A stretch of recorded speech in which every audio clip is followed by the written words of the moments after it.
to me, digital innovation is more of the technology moving the scale, right? So I've added new technology and that actually creates additional value for that business or that customer or whatever it is that you're trying to do.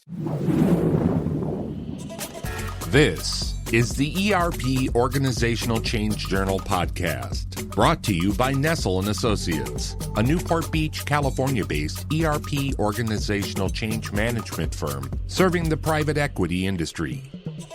The ERP OCJ seeks to share expertise, insight, experience, and research, and to create effective conversation to help guide ERP organizational change to real, measurable, and verified success.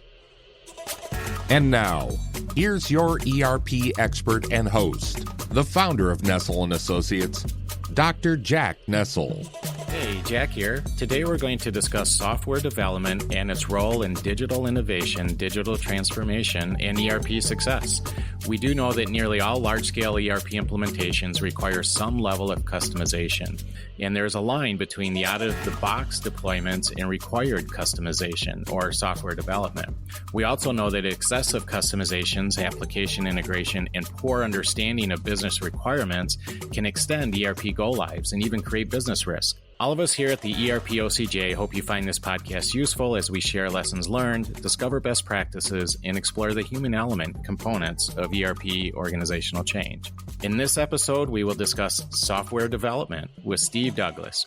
Steve is Senior Account Executive at Nestell and has 30 plus years helping businesses get more value out of their software solutions. And today we're going to discuss how to navigate your business through an ERP implementation in terms of effective software development. Joining us from Vancouver, Washington, Steve, welcome to the show. Hey, Jack. It's a pleasure having you here and really looking forward to sharing some of your experience and insight with our listeners. But before we get started, can you introduce yourself further to our listeners? Sure, Jack. I started my career off as an accountant at Deloitte & Touche, so went through that for a while and really learned the backbone of business and how businesses run. This was in the early 90s, okay? So then at that time, from a system perspective, everything was done manually, right? There was very little system piece. Got into the ERP world in about 1994 with a small company called Oracle, where I started to do Oracle ERP implementations. So I went through the whole life of full-on ERP all the way through the dot-com craze at Oracle. And then late 90s, early 2000, I joined a company called Computer Science Corporation, where we continue to do that. So I was working with businesses that were, small startups, dot-com craze, all the way through to your Fortune 500. So I've seen a lot of these implementations, probably 50 plus ERP implementations over the years, and kind of gained a lot of knowledge on, what works, what doesn't work, seen almost everything. I had my own consulting practice that I ran for 17 years around the Oracle space that I gave up about 3 or 4 years ago, just because I was looking to get something a little bit more. My clients and my partners were all looking for that extra piece, and I was ready to move on. So that's when I started to investigate what's out there besides ERP, what's out there besides Oracle. And recently I joined Nestell, which is a full custom software shop where they do everything from like the ideation all the way up through, just taking a legacy monolithic system and making it modern, right? That sort of thing. So looking forward to this conversation and, how this relates to an ERP and, that kind of good stuff. Well, great, Steve. Well, thank you for that. I'm looking forward to this. So before we get started, let me ask you to define a couple of items for our listeners. Digital innovation. So being in that space, in software engineer and design and so forth, how would you define digital innovation? What does that mean from your perspective? Yeah, I think that term is really based on the context you're coming from, right? So if I'm a business and I'm going to be looking at updating my ERP, for instance, right? That digital innovation is a whole different animal. It's okay, I'm going to be on an IBM AS400 system to a new cloud-based ERP system. Okay, that to them is digital innovation versus, let's say you're a company that has a product and it utilizes a batch kind of like, interface system to, get things through, and you're going to be using a microservice that is now in the cloud and there's no batching. It's all automatic. That would be digital innovation for them. That's, to me, digital innovation is more of the technology moving the scale, right? So I've added new technology, and that actually creates additional value for that business or that customer or whatever it is that you're trying to do. So to me, technology is moving the scale of innovation for the business, the customer, or the product. The context. Yeah. Yeah. So it's a context thing, right? And Yeah. it's a massive, I mean, you say digital innovation, I mean, it can mean, it's like saying the cloud. Like you say the cloud, what are you talking about, right? I mean, it depends on where you're coming from, what that person's looking for. Yeah, exactly. Good definition. Well, let me ask you this then. What does digital transformation mean to you? It's the same thing, right? No. I mean, sometimes it's hard to determine, right? What is the difference between digital innovation, digital transformation? For me, what I've seen, right, working with customers and where they're going, when they say digital transformation, they're actually looking at, I want to change my business. I want to do something that's kind of revolutionary that no one's ever done before. And I'm going to get there by changing like processes, changing my people, changing even a product or a revenue stream. And I need technology to get me there. So to me, that's like a business driven change or transformation versus when I look at digital innovation, it's a technical driven change. Yeah. So that, I think if you can kind of look at it from those high platitudes, it will make a difference, how the organization approaches it.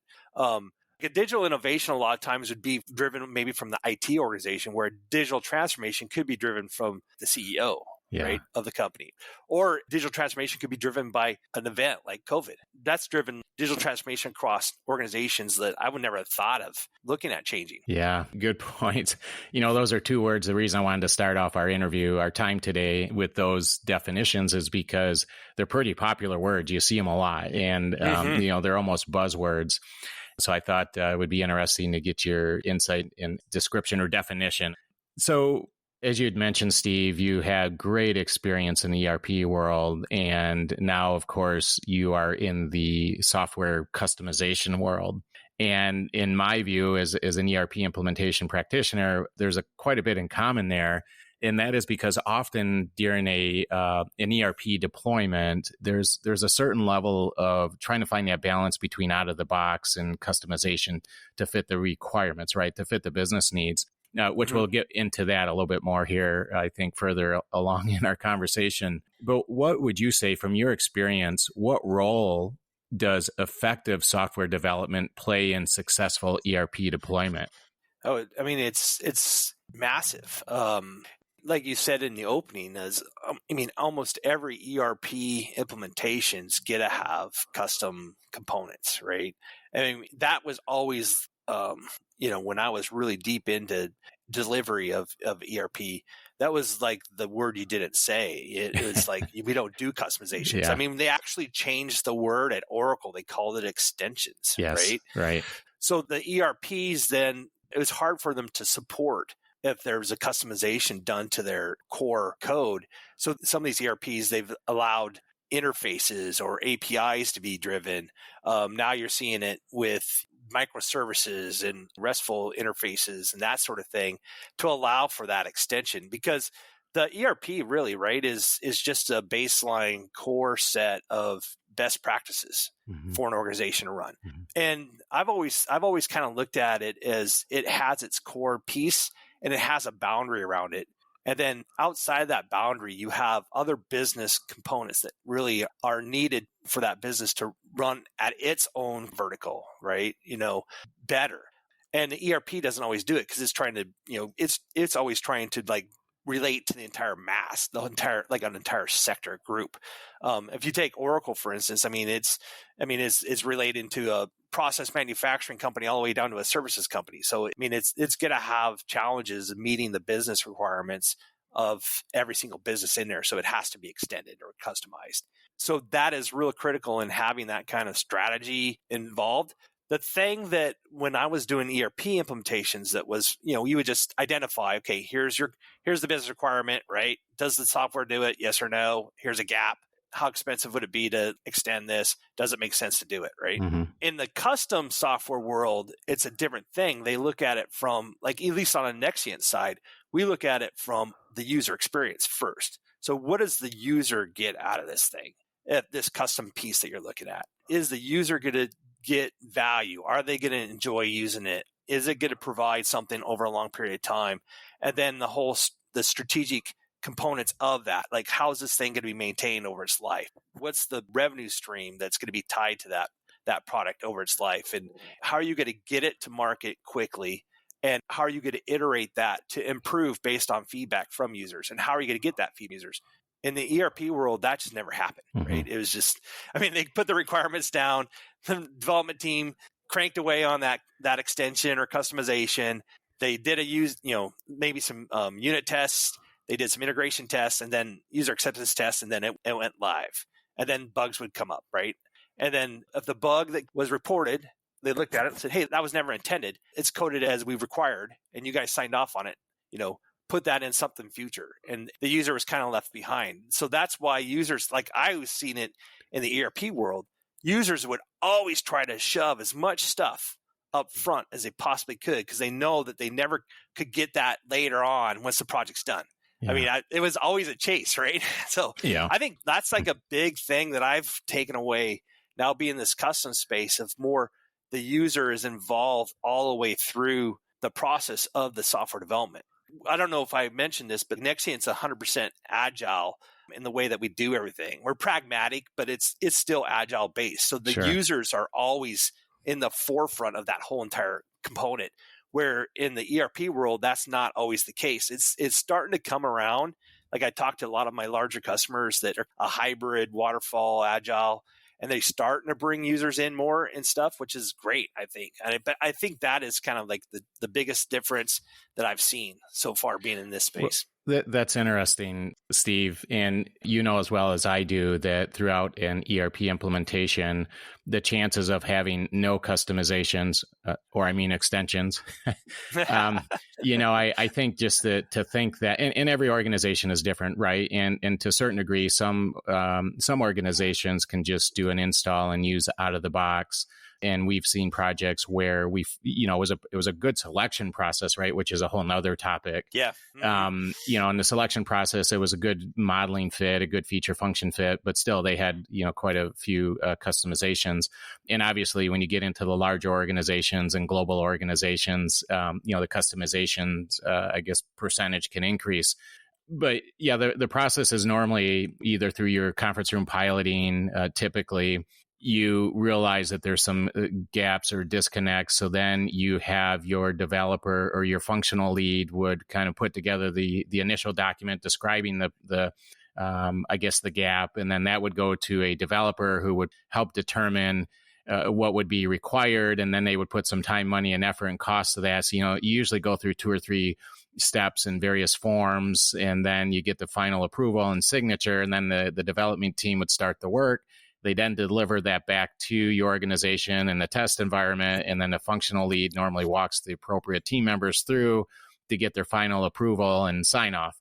And now I know that was quite simplistic and from a high level, but with your approach, as you'd mentioned, and with Nexient, and really putting the customer experience first, help me and help our listeners just bridge the gap. And how could that approach be maybe brought into that whole current way of approaching customization from an ERP vendor perspective? How can they, because it's kind of 2 different ideas, as you said, and I agree with that, but how can, as ERP vendors and developers, how can they include that idea? Does my question make sense? Oh yeah, absolutely. And it's something I've seen tested a little bit. I was doing a big project. We were implementing Oracle at a large gaming company up in Seattle. And they had some major extensions they were working through, and they're running those pieces through an agile process, right? Mm-hmm. In the meantime, we were on the parallel side, we were doing the full-on Oracle implementation. So that was completely waterfall, right? Just bang, bang, bang. Yeah. And so the users of that group were being brought in the entire time for just looking at the custom software side, the extensions. And they're going through that while we're just kind of cranking through. But the part that is challenging is, when do you connect it, right? Yeah. So the ERP is not ready. The software is ready, right? The custom software is ready. And you got users looking at that on the go, on the fly, as quick as possible.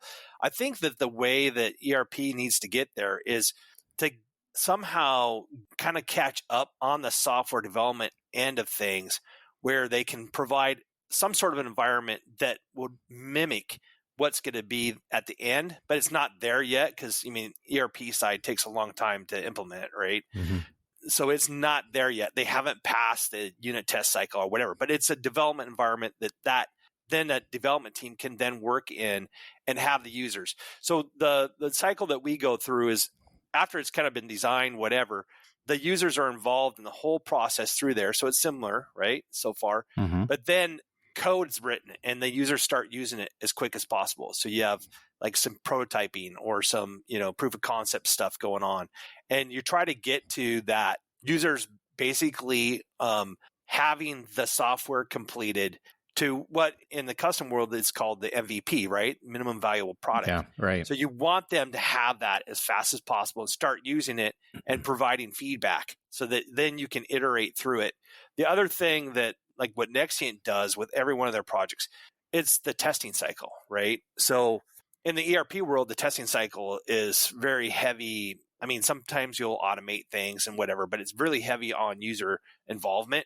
Where what we do is we end up taking that testing piece and we add quality engineers, so QEs, to every single one of our product teams and our projects. And everything is then automated so that the testing component can get done. So maybe not what the actual outcome of what the development is supposed to be doing, but it automates the interaction with the other systems like the ERPs or whatever. So that can get done instead of taking a week. They can get done with the automated testing cycle in 10 minutes. Sure. Then that way you can iterate and you can release. So the key thing from a software development standpoint is creating releases constantly, right? So you want to be releasing a new, release of whatever it is, the software version in, every week or every 2 weeks or even quicker. So that's another thing that they plan into it. And that's tough in ERP world, right? Especially if the ERP project's going on.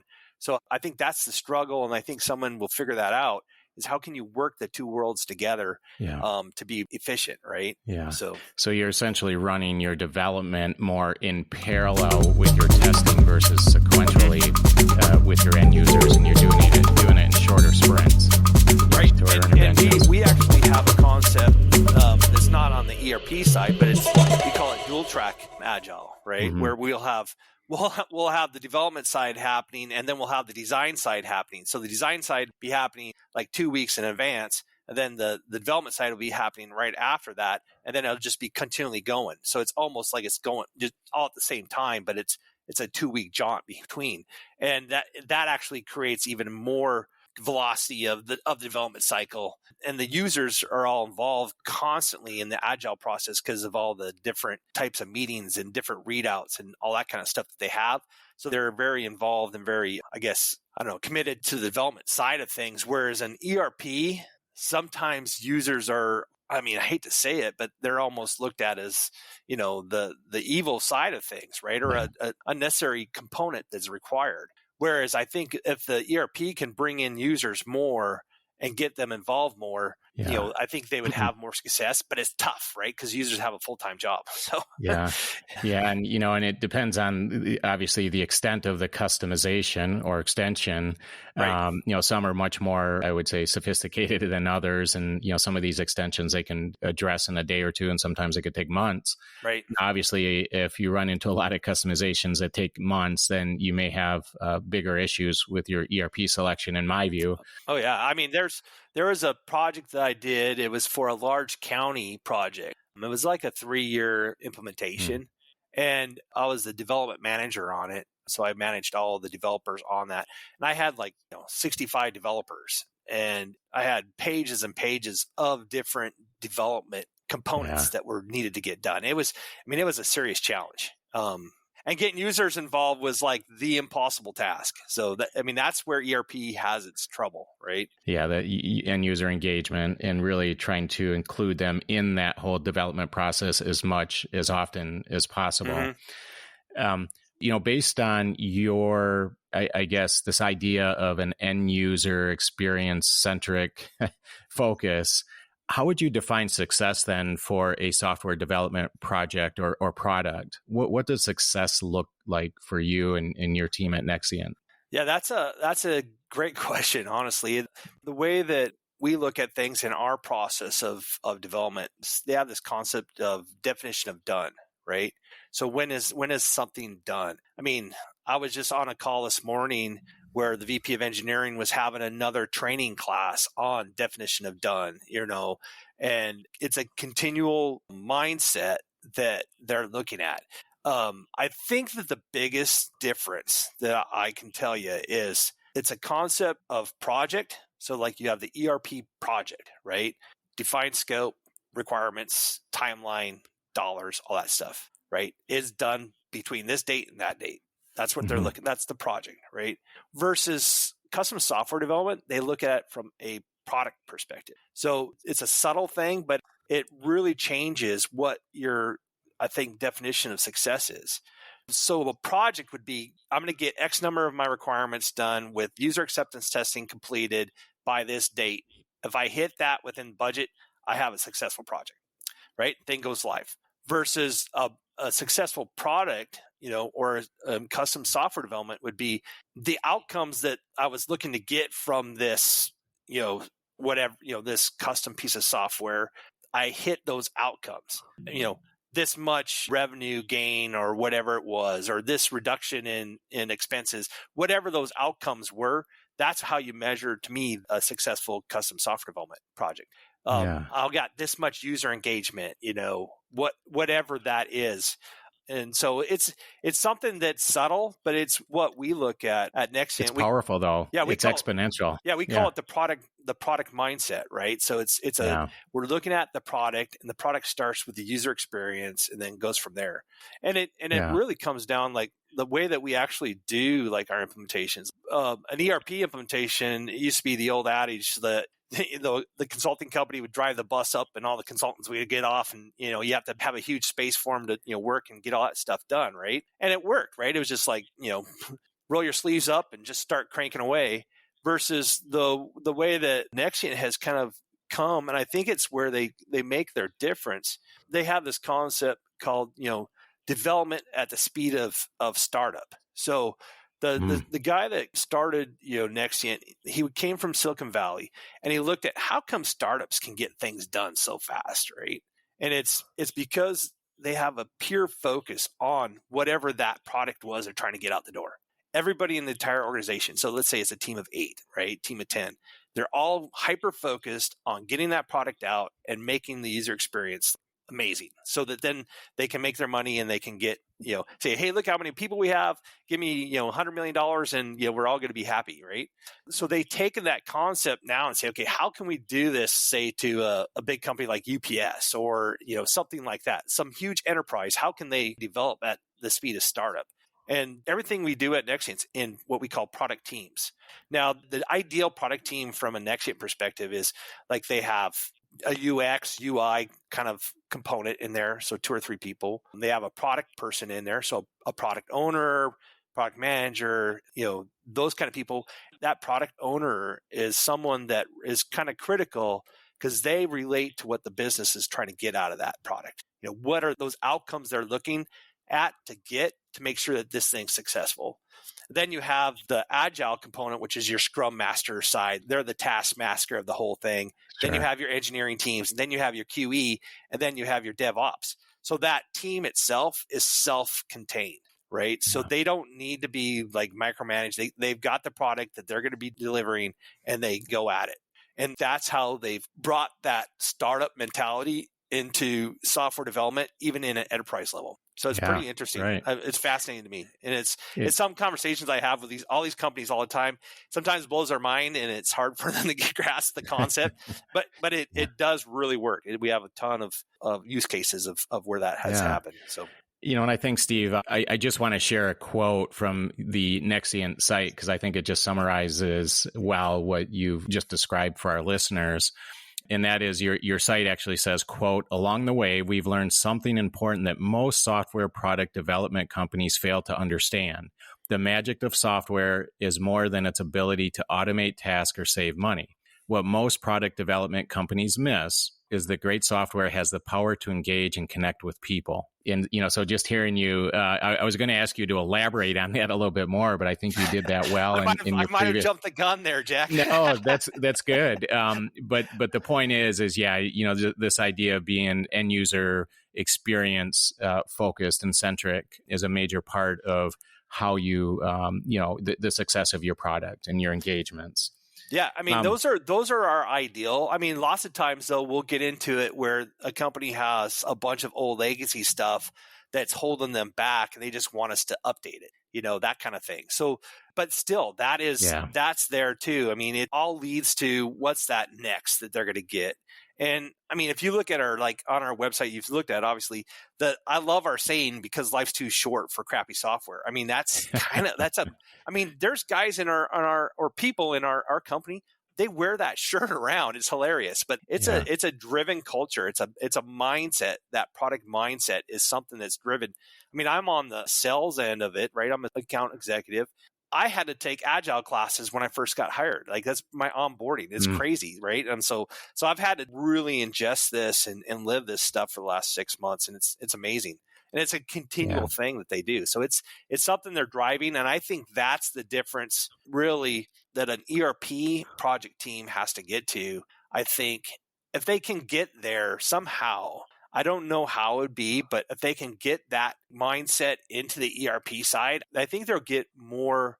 I mean, I don't know. ERP is so hard, but I think they might get more success with their ERP, more user acceptance. I mean, that's the toughest part in ERP, is just getting the users on their side of it. So. And obviously, Steve, there's, when you talk about software development, there's the software development of the ERP product itself, right? It's core product, and every ERP vendor, has their way of approaching the development of their product. But I think in the context of this conversation today, and the thing that I'm interested in both sides of that coin, but especially in terms of customizations or extensions for that particular organization, right? And that process is often, the time, money, and effort that could be spent on customizations in that process. And sometimes it can be pretty clunky. Sometimes it goes well, so that's always a part of a project that you have to be very diligent about and very tactical about, when it comes to these customizations kind of outside of that core product. Oh, yeah. I mean, I agree. And let me ask you this. So I'm going to maybe, I don't know, put you on the spot or pick your brain, but you had there's some interesting blog articles on the Nexient site. So I'm not sure to what extent you're familiar with these, but I'm going to test you anyways.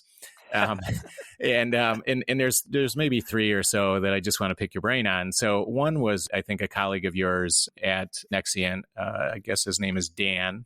And there's an article called North Star Myth Busting. And this is what the site says. A North Star metric is intended to be a key to measure success. Its value comes from aligning everyone to work towards a common goal. At its best, it helps provide focus and leads people to better decisions. But then it goes on to list some different myths. And one myth was we must identify only one North Star metric. The second one was our North Star metric should measure business value, like revenue. The third one was our North Star metric never needs to change. And fourth, we don't need to measure anything other than our North Star. And so I'm just curious to get your thoughts on this and how it pertains to Nexient's process of software development and this idea of North Star metrics in terms of effective software development, I guess I would say. I mean, I think what he's thinking is that on the North Star is not meant to be, rigid, right? Everything that we look at from a Nexient perspective is everything's got to have agility, right? It has to have ability to move and change based on what you're getting back from the feedback loop that your users are providing to you, or that the end user of that product is beginning. And the North Star is something that you can use, from a corporate or a executive level drive. Here's what we want. But there's other things that need to come into play, like having one North Star, there may be additional components that you have to look at. So from a strategic standpoint, that I think what Nexient does a lot with their customers is they'll say, okay, that sounds great, but what about this? What about that? What about that? So we are always in that mode of being very curious and understanding why. And then once we understand why, then that gives us the opportunity to maybe challenge more and ask the questions of, why is that? What else could there be that could drive this thing? Have you thought about something like this? So I think that blog is probably around the standpoint of, bringing out some of that agile kind of mindset to to a company. So I think that's what the main thing is, driven from that blog too. Yeah, I agree. That's why I wanted to point it out. When you talk about just bringing out some of that agile mindset, that's really what I thought. But I thought it was a nice little article. And speaking of agile, your site, Steve, says that the best software development case studies are fueled by deep technology expertise and the ability to perform scaled agile development through applied innovation, creative strategy, and quality engineering, all of which you touched on a little bit previously. But can you dive in just a little bit more for our listeners? What is agile? Or I should say, what does agile mean in the context of software development? Just dig a little bit deeper, and what is the benefits of that? So the key thing from an agile software development perspective is that it is that agile mindset, right? It's all based around that team approach, and that the team, basically forms norms and can get the product outcome that you're looking for. So whatever that North Star is, right? That team then takes that and they go through. It's the Agile Manifesto, right? Which is all about the team, and you have that, and that whole team makes that thing up. They're hyper focused on delivering, and if you make that delivery outcome on what the user experience is, then that's where you get great software, and that's what we do at Nexient. And it's something that the entire company almost runs on like an agile mindset. I mean, just even from the sales perspective or anything else that we do, it's all from that team approach, from getting the best experience for whatever it is that we're looking for. But on the development side, it's driven all the way through on every one of our teams. Yeah. So help me translate that to a project, an ERP implementation project. So let's say Steve is the guy in charge for a large scale ERP implementation project. Mm-hmm. And you, as you'd mentioned earlier, I know you have some great experience in this area.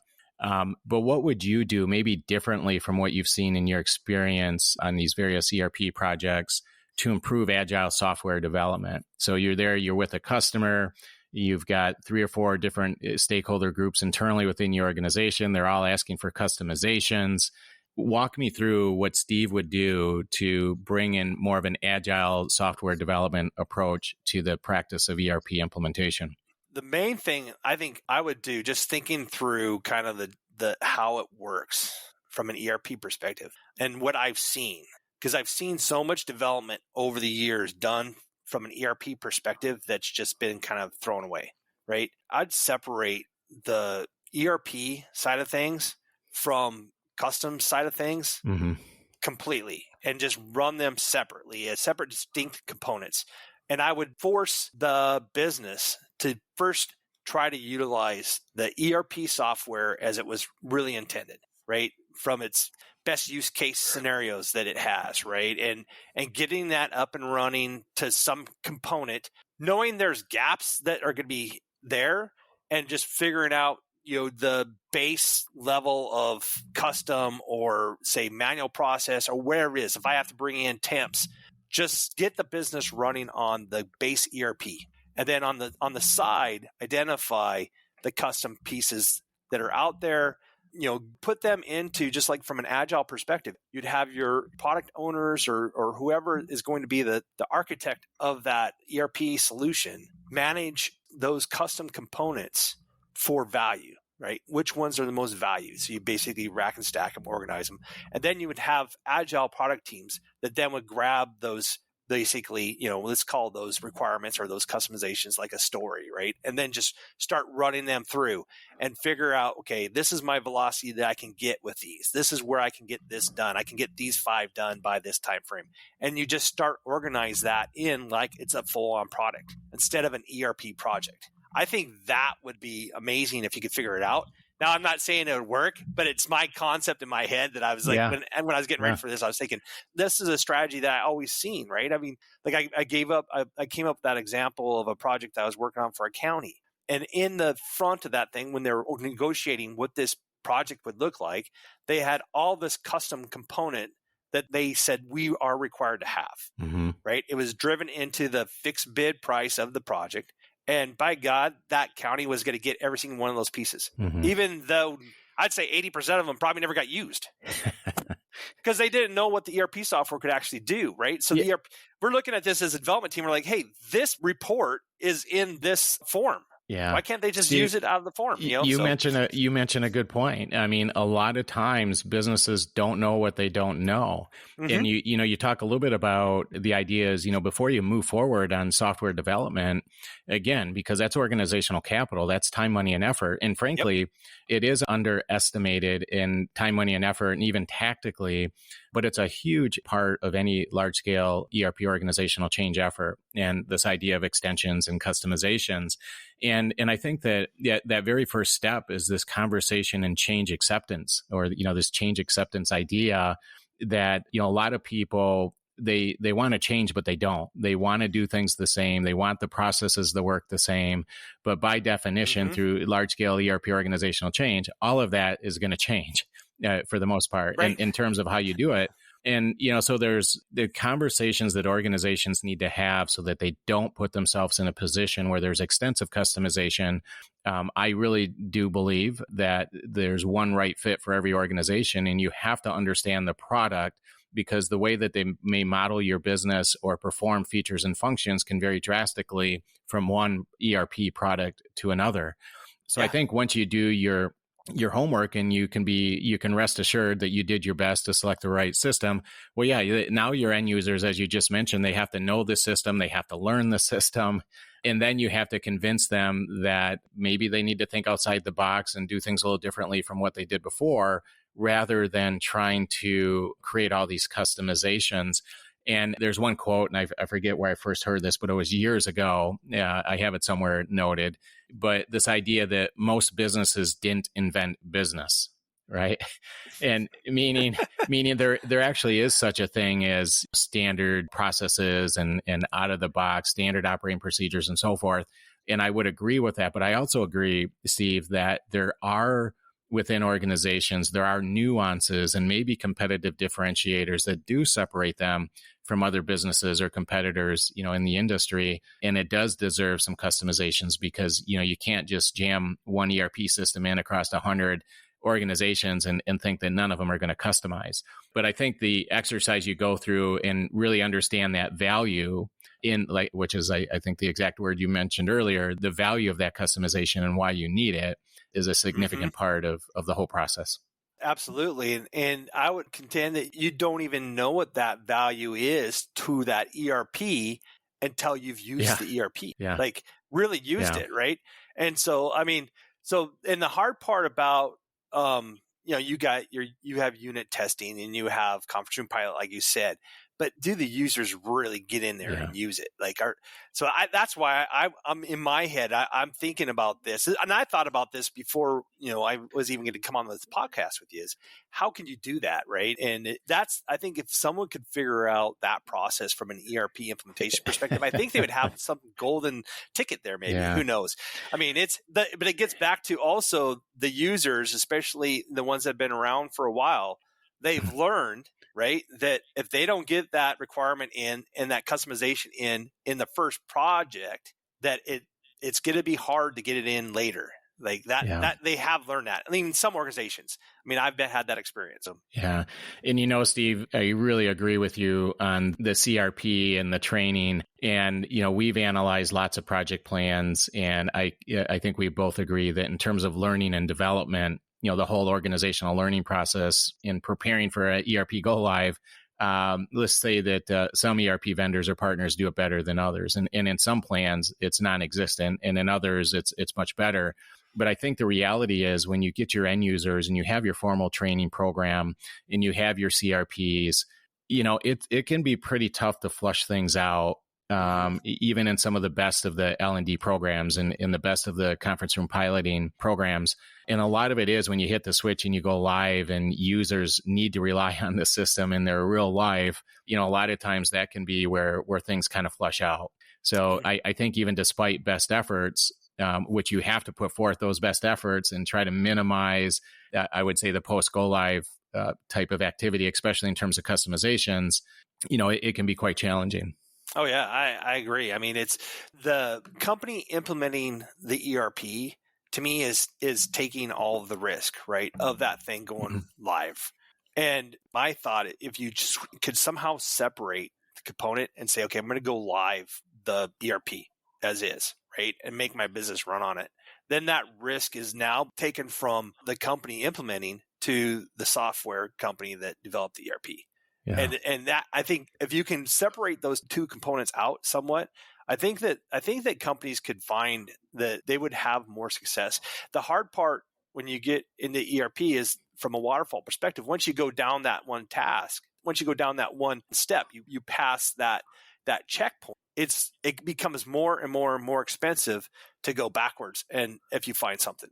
Right. Yeah. So then all the pressures on that end user, all the pressures on that team as the further you get down to figure out what that is. And I think it kind of builds on itself. Yeah. Fascinating idea. This is a fun conversation, Steve. I'm excited to have you on today because it's, I can't tell you how many times, especially in the ERP practitioner world, you get us together and this is always a topic that comes up, as customizations. Absolutely. Well, let me ask you, so we talked a little bit about Agile and Nextell's approach. And one of the other articles that I read, and I thought it was very interesting, is Phil, one of your team members, did an article called Why You Need Both a Scrum Master and a Product Owner on an Agile Team. Can you just take a moment and maybe define Scrum Master and Product Owner for our listeners, and then explain why this idea is so important in software development? Yeah. So in the Agile world, the two roles are very different in what they provide to that end product or the development that is occurring. The product owner is really representing the business users, right? The business and what that business is going to get out of that product. What's the value that's going to be returned from that product? What are the outcomes of that product they want? What is basically the architect of that and business product that's being developed. Whereas the Scrum Master is more of the coordinator. They're the taskmaster of what's happening. They keep the communication going amongst the Agile product team, right? This whole concept of product team. So you have product owner, you have your UX group, you have your Scrum Master, developer, engineer. So there's a lot of components, a lot of roles within that product team. And that Scrum Master's role is to keep everybody communicating, keep the team functioning at a high level, identifying roadblocks or stoppages that's keeping someone from moving forward and taking care of that. So it'd be very challenging for a product owner to take on the role of a Scrum Master because at some point, sometimes they may be in conflict, right? So it's really important for us, at least when we develop our teams, to have those two separate roles. Now, a lot of times, like I said, the Nextell's approach to Agile is very pragmatic, and we might join a client and they may be midstream and they may have a product owner already. So we'll just fit in and fill in the teams where we think that they may be shy or we work out with our clients on what to do. But it is really important that those roles are filled in. And it's also dependent on what's being developed. Like if it's just a pure old legacy system that is just being updated, modernized, to a new technology or to a new language or whatever, it just may be an engineering team, at which point in time you might have the engineering lead be also the Scrum Master, right? Yeah. But there might not be a need for a product owner. Yeah. So I think if we had to boil this down, the intent behind these two key positions is to divide and conquer such that you can live up to your ultimate commitment, which is end user experience through quick, rapid multiple iterations, I guess, right? Hence, the kind of one of the basic premises behind Agile. Yep. They can have conflicting views. I mean, they're kind of two different positions. So that to have two different roles in a formal way just kind of helps make sure you can accomplish that end objective at the end of the day. Right. Yeah. Because the product owner is looking at what the product is, what are the stories that are going to be done, what's the priority of the stories, all that kind of stuff. Yeah. Where the Scrum Master is like going out to the engineering teams and going, okay, what you got this one, you got this one. What's the velocity going on here? What's keeping you from doing it? Yeah. Right. So it's kind of, they're two different roles, and at least in our world. Yeah, absolutely. My next question for you, Stephen, this caught my attention, and it is another article on your website, but being that Nestell & Associates is very much focused on the idea of organizational culture and leadership with large-scale ERP organizational change, I wanted to ask you about this one, but this was called Culture and Consistency, the Keys to Agile Development Success. And this was by, I believe, one of your coworkers, Aubrey. I hope I'm pronouncing that name correctly. But the article says, quote, software development can be complicated. Projects can start to go off the rails, and it's not always from lack of effort, ability, or experience. So what role would you say, Steve, does organizational culture play in successful software development? Oh, I mean, it's very important from a standpoint of if you go back to what, like I was talking about with product teams, right? So if that product team has to have its own culture that is owned by that team, that everybody on that team is on board with that culture, with what they're going to produce and why are they producing it and why are they there. And that is a lot that's driven by that Scrum Master, right? They're kind of like, okay, what as this team goes, what are we going to end up with? And then they're also taking that cue from, let's say, the organization itself, of what that organization North Star is, or multiple North Stars, or whatever, right? So the key thing is for that team all to be working together. If you have different components within that team, let's say one's just trying to see how much they can get done and not worried about that user experience, and then another, someone else on that team is like really looking at that user experience and challenging, there's going to be conflict. That's where that Scrum Master really fits in. Is like pulling everybody together as a team, how they have to, and getting everybody involved. So, your user groups in there constantly working with those teams, and it all gets around that whole concept of that product team. Working together with the same culture, the same core values of what they're trying to get done. Yeah. I think that's kind of probably where she's going with that, at least from what I can take. Yeah, I agree. And I especially think, when I think of culture, I think of it exactly as you just said. Core values is one of the, I guess, attributes is having alignment and sharing core values is critical. But organizational learning is another one. I mean, sharing the same goals and objectives and having the common vision, being willing to create change and accept change and to take on some risk. Team orientation, right. There's just a lot of attributes that are included in this idea, this kind of abstract idea of organizational culture. And right. I think it's a very powerful idea, especially when it comes to transformational change and change acceptance. And take that. So I'm talking about a product team, right? So it's a team of like 8 to 15 people, right? It's not big. Yeah. Now take that whole culture concept, and this goes to your world, to the ERP side of things, right? Yeah. So you have, let's say you take my county example, right? You have the sheriff's office, you have the Department of Transportation office, you got, all these various groups, all having different thoughts and objectives and agendas and how to bring those guys culture. I mean, that's some of the challenge of ERP, right? Is how it's easier to do in a software development side. That's why I have this whole thought that you separate the components out and you let them go individually, parallel, and bring them together, at the time that's appropriate, when they've said we're done. Right. Yeah. We have this custom product developed successfully. Everybody's using it. It's working great. Boom. We're done. Yeah. But I mean, that's a whole nother story. We can go forever there, but it is culture. Like I worked on this large project for a big manufacturing firm, multinational, huge firm. I worked directly with the CIO. I was the project manager over the whole project. And he had the greatest concept that I've used to this day. So this was back in, it's about maybe early 2000s. And I still think of this. He just broke it into 4 quadrants. And if you're looking at it, the top left quadrant, right, is the most important. Then the second to the right on the top is the second most, and then bottom, whatever. His top left quadrant was people. That was his main focus. And then when we ever talked to the business, like we would have regular scheduled meetings with business, like status report meetings and different other meetings, we always were talking about the people of that company, right? And where are they at with things? Not just the people on the project team, just in the different groups, in the different business departments, are they being ready for this? Do they have knowledge of this? I mean, and so as a project manager, because he was driving it from that side, I was hyper focused on working with the department leads, the VPs of each department or whatever, to say, okay, where are we at with your people? What kind of training we need to do? What kind of, and I was just constantly working on that side. On the bottom right corner, the least important of anything within that entire project in his mind was the technology, the system. Yeah. So he's like, the tech guys are going to get it done, right? That's just money and time, right? We're going to get that done. But it's the people, process, and then he had data. So, I mean, I keep that quadrant still in my head when I think about ERP to these days. So, well, that's a great way to think about it. I agree. In fact, I couldn't agree more.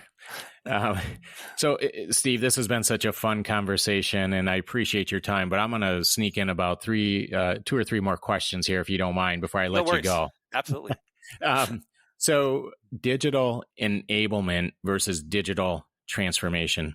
What's the difference to you? Wow. So it's similar to digital innovation and digital transformation, I guess. But digital enablement, that would be where the application is enabling something to be done, like a product to be done. Let's say, for example, you get invoices that come in from vendors and then you have to pay them. And then someone takes those invoices, paper invoices or whatever, and files them away. Or let's say they're emails and they file them away. An enablement of that, a digital enablement of that would be, okay, those invoices come into a system, the system identifies it as this is, because it came into a certain email box, it scans it, it translates the values to an application, and then boom, it's done. So at that point, that AP department or whatever has a digital enablement now to be more efficient and have their people, instead of filing stuff away or doing whatever, they now can look at more value added components of that process, right? That'd be like enablement. Whereas the digital transformation, I think it goes back to that overall, like we are going to change our business somehow. Like we're going to drive new revenue streams. We're going to transform from doing it like this to something else, and we're going to use some sort of technology component to get there overall as an overall, maybe an organization or a department or whatever it is. Mm-hmm. So I think it's a higher level direction versus a technical component. So I would say like digital enablement and digital innovation are very similar, to tell you the truth. Sure. Okay. I'm going to ask you another what's the difference question. You had another article. It looks like another team member, Trent, had an article called Usability Testing versus User Acceptance Testing. What's the difference? Oh, boy. What is the difference?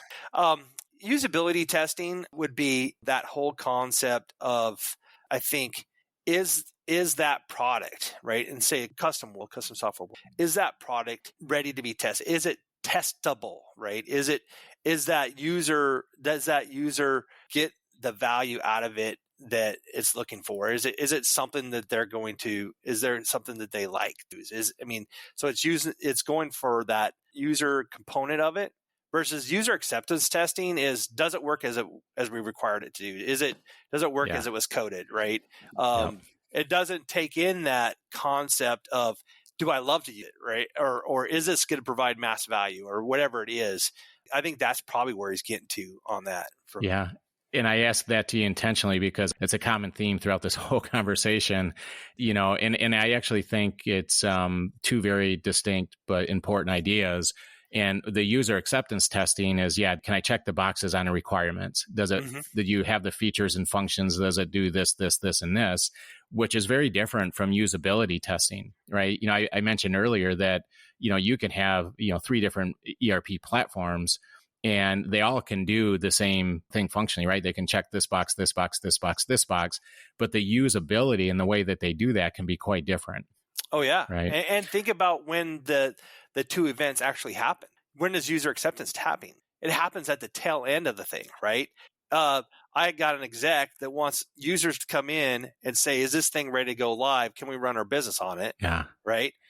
Versus usability testing, that happens, at least in our environment, that happens at the very get-go. Like that happens up front, right? As we have something that's just sketched out and we're working with users like, hey, how do you like this? Does this look good? Does this feel good? You know, that kind of stuff. Yeah. So I think you hit the nail on the head right there. And it's part of that agile, iterative kind of development, testing, end user eccentric focus throughout the whole process. Right. Okay. I two more questions for you, Steve, if you don't mind, before I let you go. Absolutely. But the other one is, and I just want to share this article. It was by a gentleman by the name of Jerry Walker, and it was called Kanban Team Maturity Matters. How is or can Kanban be used in effective software development? And what does Jerry mean by team maturity matters? Yeah. So Jack, Kanban and agile methodology is something where you don't necessarily need that scrum master, right? This is where, like, say, the engineering team or the DevOps team or whoever just takes the next thing on that list that the product owners are putting out there and starts going at it, right? And so that's where that maturity, you need a fairly mature team that's worked together a lot, right? Because it's all about the team and they know what each can do and they can trust each other and get that done. And so that's why that maturity is important in if you're going to be running Kanban. And also, what type of work is going to be done, right? If Kanban tends to work, I think more seamlessly and probably more effectively if it's more of a kind of like a process type development. So let's say like in a support role, like more things coming in as tickets from a support side of things, whatever, right? Whereas on an agile side, if it's like a new product that's being developed for the first time, whatever, and you have a lot of users in there that you're trying to get their feedback on what is going on and how is it feeling and how is it looking, that may take that more rigid component that requires a Scrum, right? So I think that's the main difference, right? Is Kanban doesn't have Scrum, whereas the other component that agile, normal agile that you think of it takes the Scrum to really get it done. Yeah. And as I read this article, obviously maturity in the sense of experience and skill sets, one thing, but you could almost replace the title with team culture matters in a way. You hit it right there. Yeah. Our teams, our mature teams have been the same teams that they tend to take on the same product development all the time, right? Like we say, we have 100 plus teams available, right, for development projects. So the practice leaders in our group, they kind of pull them together like that. It's really, really quite cool. Yeah. All right, Steve, last question. In terms of software development and ERP success, what is the last piece of advice or the little golden nugget that you can leave for our listeners? How would you summarize this conversation for our listeners? I think it gets back to the whole theme of what we've talked about, right? That's all focusing on the user, right? Get the users involved earlier. Look at how they're feeling about this thing. How can we get all of them on board of how am I going to run my accounts payable department on this system? How am I going to track revenue? What are the best practices within this ERP? And then really focusing on the ERP piece before you look at like, what doesn't the ERP do? What is this ERP missing? Why can't I do this? And really then taking that custom component and prioritizing that by, like what you said earlier, what is that secret sauce that our company does that doesn't fit like all the other freight transportation companies do? And then that's going to be your first development piece that you look at. And then how are you going to fit that together and strategize on what the long-term component of that is, like the roadmap of that custom piece align with what's the roadmap of that ERP going forward too, because that's another thing that we didn't get onto is like when we develop a custom product, there's a roadmap that we build out. Yeah. Right. So this is what that product's going to be in the next 5 years. This is what the revenue stream for that product's going to be over the next 5 years, blah, blah, blah. What about the ERP roadmap? I mean, so that's where you have to really be in tight with your ERP vendors or an ERP consulting firm like yours or whatever, right? Is like, okay, what is that roadmap of that ERP? And try to align those things so that you can manage that thing through its, full life cycle. Yeah, exactly. Steve, thanks for sharing your insight and your experience. What a fun conversation. Really appreciate it. Can you tell our listeners how they can get in touch with you? Sure. I mean, they can reach me at my email address at Nexient. It's just my first initial last name, sdouglas@nexient.com. my phone number, they can always reach me on my phone number at 503-807-0873, or they can just reach out on our Nexient website, nexient.com, and just ask for me or ask for additional information, and I'm sure it'll get back to me. Sounds good. And we'll be sure to include that information in our show notes as well. Steve, thank you, sir. Fun conversation. We'll talk soon, and be well.